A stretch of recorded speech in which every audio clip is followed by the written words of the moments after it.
A young poet, Ahmed ibn Fadlan, was happy in the great city of Baghdad until he met a beautiful woman. From that time on, everything turned to dust. The woman's husband complained to the caliph, and he appointed Ahmed as an ambassador to a far northern land. For many months, the man travels in a caravan through the wild lands of the Slavs, Khazars, and Tatars. His caravan is attacked again by the Tatars. All the caravan riders with their camels and goods hurry to the riverbank, but the Tatars stopped pursuing them. The Tatars see the Viking ships sailing down the river and decide that this is not their territory. The Northmen, a brave little-known tribe that Ahmed decides to talk to. After all, he's an ambassador, so he needs to meet the northern king. There is a feast in the king's tent. Ahmed learns that it is the king's funeral. He is introduced to Buliwef, one of the king's direct heirs, and later it's time for the royal funeral. The king's body is placed in a Viking burial ship covered with gifts and set on fire. Everything burns in a hot flame. In the morning, when all the Vikings wake up with a big hangover, Ahmed observes the life of these people and remains displeased. Everyone washes from the same bowl, spits into it diligently, and blows his nose. It is better for Ahmed to remain unwashed. Later, the Arab notices another ship on the shore. There is a boy on board. He has brought Buliwef a request from his king. The boy asks Buliwef to help his people. Their villages are being attacked by some kind of evil thing. The new king calls a fortune teller, and she predicts a great campaign for them. 13 warriors will be sent to help their neighbors. The best warriors begin to volunteer for the expedition. The first is Buliwef himself. Ahmed watches with interest as the group is replenished. Everyone laughs as if they're going to a holiday party, but their smiles disappear immediately. The fortune teller says that the 13th warrior should be a non-Northman. All eyes are on the poor Arab, and he is reluctantly forced to become a member of the rescue mission. The preparation does not take long. The riders are ready to go. Everyone laughs at the Arab's little horse, calling it a dog. And the Northmen call him Eben instead of Ahmed. The first day of the campaign is over. The warriors set up camp for the night. Ahmed listens intently to the savages' conversations until he begins to understand their language. Many more weeks go by. The next night at camp, one of the Northmen insults Ahmed during a general conversation. Ahmed responds by speaking sharply, thus shocks everyone in the camp. Where did you learn our language? I listened. Morning comes and the warriors pack up for the journey. Poor Ahmed is again teased about the size of his horse. In response, the Arab shows his horsemanship and jumps right over the offender. After this performance, he begins to be respected and treated as an equal. The journey continues across the sea. During a storm, Ahmed gets seasick. He observes the tenacious character and endurance of the Northmen. They can laugh as they watch the approaching waves. The storm passes and a thick fog covers everywhere. It is very important to find the shore, so burning arrows are constantly flying forward. After another shot, everyone notices a flare. The arrow has struck land. Soon, the shore appears in the distance, and everyone disembarks with relief. Ahmed is given a heavy sword that he can barely lift. The king's messenger meets the warriors and escorts them to the village. On the way, the warriors see the village's vulnerability. There was no moat, no palisades, and the population consisted only of women and old people. The warriors, led by Buliwef, enter a gloomy throne room. The old king does not dare to tell him who is disturbing his kingdom, but Buliwef and his companions guess. Suddenly, Ahmed notices the boy outside the village running toward them. He's scared and covered in tomato paste. The queen recognizes him, the boy from the farmhouse across the valley. So the warriors scout in that direction. The Northmen locate a farmhouse, cautiously enter, and find meat, ready for a king burger. This is the final proof that the Wendels actually exist and worship their deity. They wear bearskins and bare paws with giant claws. They are cannibals and kill anyone who gets in their way. The squad is aware that the Wendels are still watching them, but will only appear when the fog descends. The warriors return to the throne room. Dinner and a feast await them, just as the Northmen like it. But the Northmen do not drink today. The king's son mocks them. He says that once the Northmen see the Wendels, they'll forget all about courage. Buliwef replies harshly, and the prince leaves. Then the warriors listen to stories about the Wendels. One-Eyed Joe tells them how strong and ruthless the Wendels are. I think he's embellishing a bit. It is night. There will be fog. Buliwef tells the king and the others to hide in the undercroft. The warriors close the doors of the hall and fall asleep in a circle. Ahmed is surprised at their carelessness and indifference. How can they sleep when they are about to be attacked? but his companion tells him that their fate is sealed. Arab wakes from a nightmare in the middle of the night. He hears his friends snoring, but notices that none of the warriors are actually asleep. One of the warriors, Herger, explains the strategy. Ahmed tells him that he's not a warrior. Herger says he will be soon.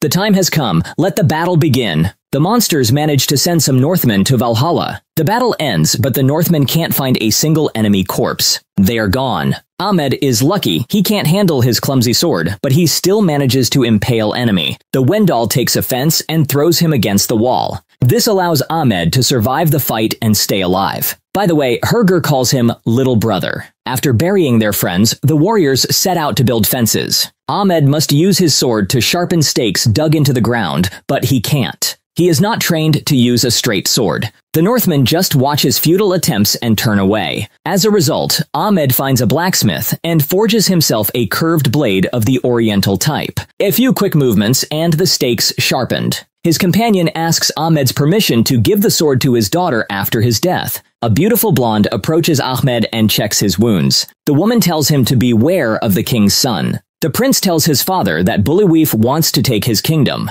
The Northmen decide to teach the prince a lesson by dealing with his red-haired henchman. Herger deliberately provokes a conflict with the redhead and challenges him to a duel. The rules of the duel are simple. Each man has a sword and 3 shields. Ahmed is worried because the redhead is much stronger and younger than Herger.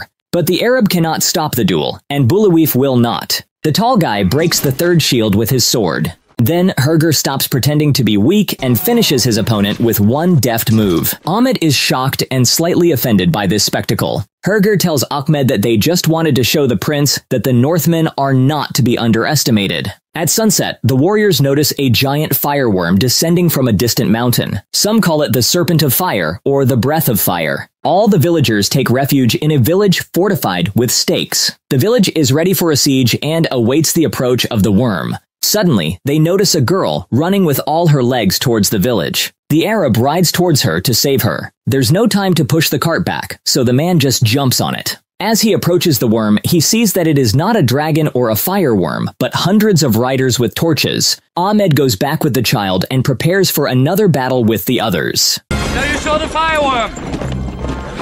It's cavalry. I'd rather prefer a dragon. Hundreds. The cavalry cannot overcome the stakes set against them. The Wendells are forced to dismount and attack the village on foot. The melee begins. Ahmed faces a huge Wendell. His oriental sword strikes his opponent, and he sees a man in front of him, not a monster. This makes the task much easier. Ahmed and the Northmen are already fighting the Wendells more confidently. Finally, the Wendell leader signals a retreat. The savages take their own dead and leave the village. The first battle was won, but we also suffered some casualties. Some Northmen have closed their eyes forever. Blonde realizes that they probably won't survive in the end. She calls the Arab into the barn and the couple spends the rest of the night there. In the morning, Ahmed is awakened by one of his companions. They examine the body of Wendell, who miraculously remained in the village. Warriors once again convinced that it is just a man. Bullywheef says that if it is a man, it must sleep, and if it sleeps, it has a lair. The queen says there is an old woman who can help, but she is mad. She takes them to the local shamaness. The old woman asks for some kind of Wendell item, and the Arab gives her a statue of the mother of the Wendells. The shamaness tells Bullywheef that it is useless to fight them, there are too many of them. Better to find their deity, their mother. Only by eliminating her can the savages be defeated. However, personally, Bullywheef needs to watch out for their alpha. Bullywheef asks where they can find her. The old woman says in the earth and passes out. The Northmen devised a plan. Find the savages, eliminate the savages. Ahmed secretly says goodbye to the blonde and the squad heads into the woods. On the way they come across stakes with bear skulls. The Arab understands that the savages wear bear masks, that they think of themselves as bears. So how do the Northmen hunt bears? They enter the beast's cave with spears. Where is the cave? It's in the earth. They manage to find Wendell's camp and a cave entrance. Ahead, they see a suspension bridge and a patrol guarding the entrance to the cave. Warriors relieve the patrol of the burden of working days and make their way into the cave. The party passes the small Wendell camp and moves further into the mountain. Look at your feet.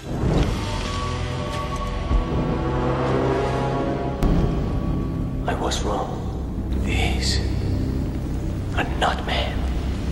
The warriors quietly peer down to the edge of the cliff. They see many campfires and a bunch of cannibals. Bullywif suggests going under the waterfall to avoid being seen by anyone. As a result, they descend and sneak up on the savages. Then the warriors attack them for some reason. It's stupid because they wanted to stay hidden and not raise the alarm. Eventually, the Northmen decide to hold off the cannibals while their king finds and deals with the mother of the Wendels. Bullywif goes deeper into the cave and discovers a wild deity. The king quickly deals with her bodyguard. The mother of the Wendels dips a claw in poison and is willing to give her life dearly. Bullywif easily separates the witch's Lego head, but she manages to stab him with her poisoned claw. Later, he comes out to his men, but it is already clear that the poison has spread throughout his entire body. His companions notice weakness and a somber state, but there is no time to sort things out. The savages are attacking, so the group hides in the first tunnel leading down. One of the Northmen is critically wounded, so he decides to stay and hold off the pursuers. But the tunnel soon ends, and the stream goes under a stone wall. They realize that this is the end.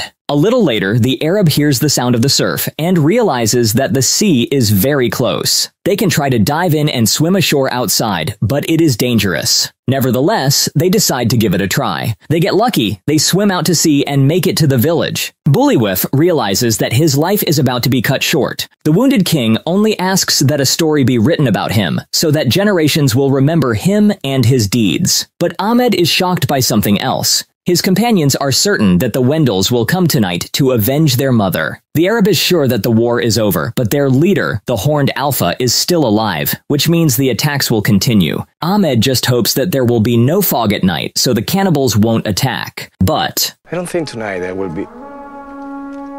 He was in for another unpleasant surprise. The Wendels did not even wait for night, let alone fog. The sun has not yet set over the horizon, but hundreds of riders have already surrounded the village. The Arab takes off his shoes and begins to pray to God. The squad is ready to repel the attack again. Even Bullywif, who could barely stand on his feet, leaves the hut and takes his place on the battlefield. The horsemen, led by the Horned Chief, charge into the village. A deadly battle begins. Everyone is fighting. Women are shooting bows and spears. Even a dog is clinging to a savage. But the Northern King has his own personal battle to fight. He must defeat the Alpha, the leader of the Wendels. The Wendel is about to gallop toward Bullywif. The brave Viking boldly meets him with his sword and knocks the savage from his horse. The Wendel bodyguards enter the fray, but Bullywif reaches the Wendel chief. His sword ends the Alpha's reign. Life leaves the savage's body, and a long signal to retreat is heard. The riders turn back. Wendels have lost their mother and now their leader. Only now is the savage tribe truly broken.